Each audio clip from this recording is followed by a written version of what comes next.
یو صحابي راغی د الله حبیب ته وی ما سورة الکهف لوستو سوره کهف مې لوستو او د سر د پاسه مې داسې وریځ غونته ولاړه وه.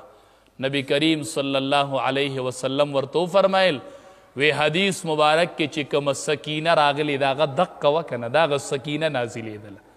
تا قرآن لوستو د الله د طرف نه سکینه نازلېدله، د الله د طرف نه رحمتونه راوریږي په داسې محافلو باندې چې هغې کې قرآن تلاوت کی. د قرآن د تلاوت نه چې یو سړی محرومه دی دی د ډېر لوی خیر نه محرومه دی. حدیث مبارک کې راځي دوه شیزونه به سفارش کوي د قیامت په ورځ، الصیام والقرآن، یوه روجه او یو قرآن. روجه به وایي الله ما دې د خوراک څښاک نه منع کړی و. قرآن به څه وایي یا الله چې شپه به شول او خلک به اوده شو نو ده به د قرآن تلاوت شروع کړو، الله دې ما د خوب نه منع کړی و، دې ما د خوب نه منع کړی و، زما سفارش قبول کا.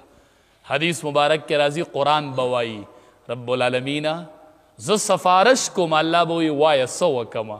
دا قرآن به خبرې کوي، ما تا به نشو کولی او قرآن به کوي. قرآن به وایي یا الله دله یوه جوړه واغونده وه، دله یوه جوړه ورکه. حدیث مبارک کې راځي رب العالمین به وله تاج ورکي.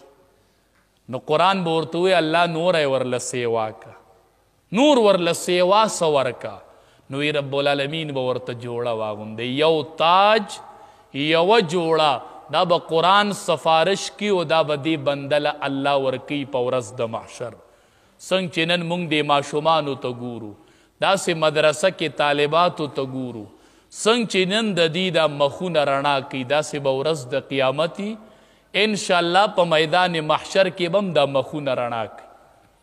مولانا ابتاب عالم او بدرالدین دا د والد صاحب نومو، دا د سعودي یو عالم دی، ابتاب عالم نومې و. هغه وی زما پلار وفات شو، چې پلار مې وفات شو خښې که سعودي کې دا قانون دی سموده پس هغه مقبره ختموي نوي مړي خښي هلته. وی هغه موده چې پوره شوله یا شپږ میاشتې مثال د هغې خپله مقرره موده ده. هغه ابتاب عالم سی وی چې زما د پلار قبر اوس پړده بل مړی خښو چې مونږ ورته وکتل نو صحیح سالم په قبر کې پروت.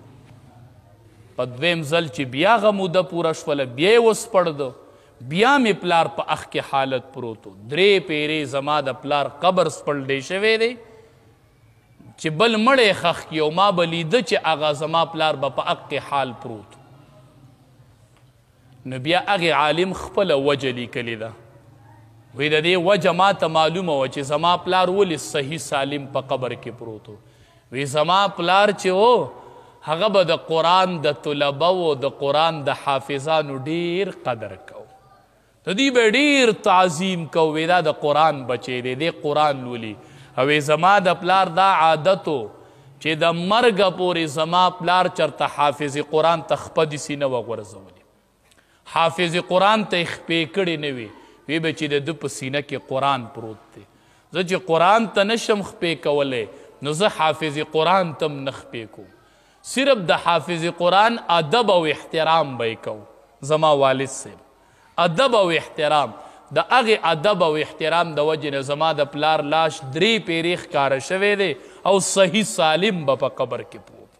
دی د قرآن احترام کو، حافظ قرآن ته به یې خپې کولې نه، وی د ده په سینه کې قرآن پروت. قرآن دومره عظیم الشان کتاب دی.